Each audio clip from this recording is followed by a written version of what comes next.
Nung isang araw, kakakuha ko lang ng application ng life insurance with Sun Life.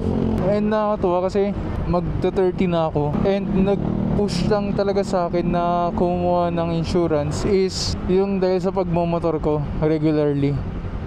Kasi syempre kapag may aksidente, mas malaki talaga yung chance na mamatay ang rider compared to us kapag nasa kotse ka lang.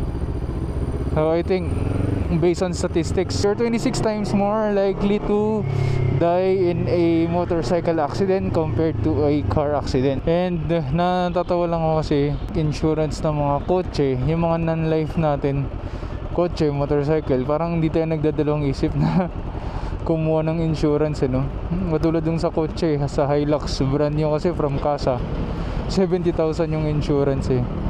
Tapos itong si MT-09 natin, 20,000 yung insurance. Tapos itong si Z400, 7,000 yung insurance. Tatawa ko kasi every time na kailangan na magbayad ng insurance, hindi tayo nagdadalawang isip na maglabas ng pera for that. Pero pagdating sa life insurance, sobrang nagdadalawang isip eh, no? Parang kaya yan, walang mangyayari sa atin. Pero kung talagang nangyari na, wala na tayong magagawa eh, no? Kaya wala, kumuha na rin ako.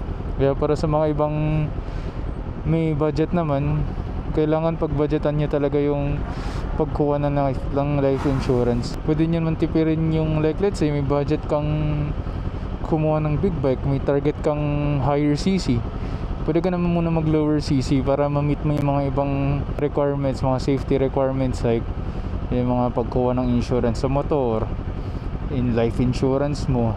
Tapos yung mga safety equipments, kailangan medyo mahal-mahal din yun, mga riding gears, di ba? So instead of going for much more expensive motorcycles, you can always opt naman for cheaper ones. Lagi naman may mas mura yan para may budget ka for mga other stuff.